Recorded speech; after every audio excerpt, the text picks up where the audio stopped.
KarbiAnglong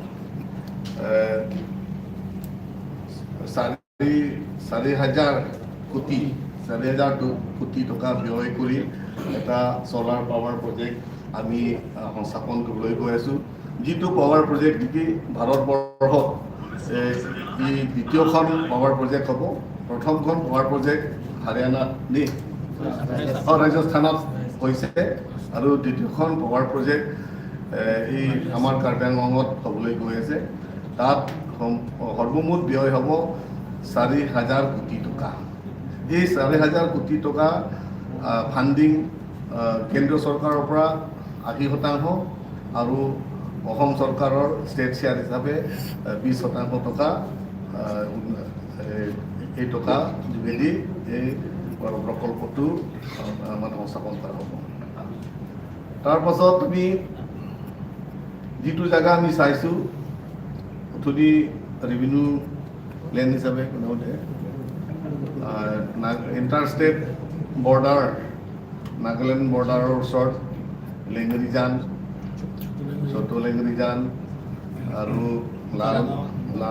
লালমাটি গাঁও এনেধৰণে 4-5খন revenue village সামৰি এই প্ৰকল্পটো আমি সংস্থাপন কৰিবলৈ গৈ আছোঁ আৰু সেইটো এলেকাত গাঁও আছে কেইখনমান কিন্তু আমি গাঁওবোৰক সামৰা নাই গাঁওবোৰক আমি এৰিছোঁ তাৰোপৰি গাঁৱৰ সকলৰ ৰাইজৰ যি পথাৰ আছে এই পথাৰতো আমি এৰিছোঁ কিছু অংশ তেওঁলোকে খুৰি কিবা আৰা খেতি কৰা তেনেধৰণৰ তেওঁলোকৰ যিটো আমাৰ কাৰ্বিবিলাকৰ আহাবাৰ বুলি কয় তেওঁলোকৰ এলেকা কিছুমান এইটোতো কৰে আমাৰ কাৰ্বিবিলাকৰতো ঝুম খেতি কৰাটো বহুত এৰিয়া ডাঙৰ লাগে গতিকে তেওঁলোকে এসময়ত ক'ৰবাত ঝুম খেতি কৰা আছিলে সেইবোৰ এলেকাটো সামৰিব লাগিছে কাৰণ এইবোৰ মাটি যিহেতুকে পতা মাটি নহয় আৰু সেইবোৰ মাটি মানে কিছুমান ৰেভিনিউ লেণ্ড বোলে নন কেডেষ্ট্ৰেল আৰু কেডেষ্ট্ৰেল তেনেকুৱাও আছে গতিকে সেইবোৰ খালী মাটি গতিকে তাত আমি চাই আমাৰ এই প্ৰকল্পটো বনাবলৈ গৈ আছোঁ কিন্তু ইয়াত কিছুমান আৰু এই প্ৰকল্প বনাবলৈ যাতে ৰাইজৰ লগত চৰকাৰী কামৰাবিলাকৰ লগত গাঁৱৰ কামৰাবিলাকৰ লগত আমি 4 লানি 5 লানি তেনেকৈ আলাপ আলোচনা কৰিছোঁ আৰু আমি তেওঁলোককো কৈছোঁ যদি কেনেবাকৈ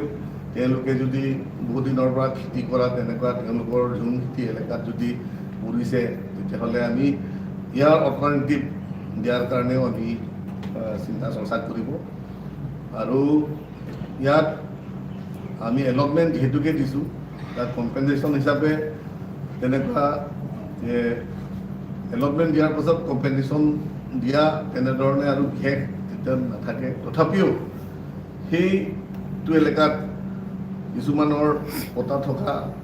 কিছুমানৰ কিবা গছ গছনি থকা বাগান থকা তেনেকুৱা যদি 1-2 ঠাইত যদি আমি ল'বলগীয়া হৈছে তাৰ বাবদ আমি সেইটো এলেকাৰ যিটো land value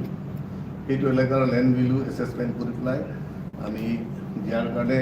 Karbi Anglong trans council বা প্ৰজেক্ট তৰফৰ পৰা আমাৰ বিবেচনা কৰা হ'ব চৰ্চা কৰা হ'ব এতিয়া এই প্ৰজেক্ট লৈ কিছুমান দল সংগঠনে ইয়াত অপপ্ৰচাৰবিলাক চলাইছে আৰু সেইটো এলেকাত থকা ৰাইজসকলক শংকিত কৰিবলৈ কিছুমান কথাবিলাক লৈ গৈছে আৰু কিছুমান মানুহক সাঙুৰি পেলাই বদনাম কৰা তেনেকুৱাও আমি দেখিছোঁ বিশেষভাৱে সেইটো এলেকাত বোলে কাৰ্বি-আংলং ট্ৰান্স কাউন্সিলৰ CM ডক্টৰ তুলিয়াম ৰংহাঙৰ ল'ৰা বা পৰিয়ালসকলৰ পতা থকা অমৰসিং টিছুৰ নাম বা এখেতৰ পৰিয়ালৰ মানুহ নাম পতা নাম থকা ইত্যাদি এইবোৰ কথা তাত উল্লেখ কৰা আছিল সেইকাৰণে আমি তেওঁলোকক কৈছোঁ তেনেধৰণৰ যদি প্ৰমাণ আছে আমাক দিয়ক আমি কৈছোঁ এইটো এলেকাত আমালোকৰ পতাটো বাদেই দিয়ক ৰাইজৰ পতাও তেনেকৈ নাই অৰংঘ ৰাইজৰ পতাও তাত নাই আমি যিটো জেগাত নেকি ম্যাদী পতা একচনীয়া পতা নাই সেইটো এলেকাতহে আমি লৈছোঁ ক'ৰবাত যদি 10-15টা 20টা যদি ওলাই যায় সেইটোতো আৰু বিবেচনা কৰা হ'ব কিন্তু আমাৰ CM EM MEC বিলাকৰ কথা থকা এইটোতো নিচা নাই। তাৰ পাছত তেওঁলোকে কৈছে 400 কোটি টকা কথা, আমি ক'লোঁ 5,500 কোটি টকা, আৰু সেইটো প্ৰকল্পৰ পৰা ইমানখিনি পাৱাৰ উৎপাদন কৰি আমি বিক্ৰী কৰি যিটো ৰেভিনিউ পাম, সেই ৰেভিনিউ টকাৰ পৰা আমি 10% কাৰ্বি আংলং অট'নমাছ কাউন্সিলে পাব, আৰু সেইটো এলেকাত পাৱাৰ জেনেৰেট কৰাৰ পাছত ওচৰ পাজৰ গাঁওবিলাকত বিনামূলীয়া কাৰেণ্ট এইটো দিয়া হ'ব, আৰু ৰাস্তা পদূলি উন্নয়নৰ কাৰণে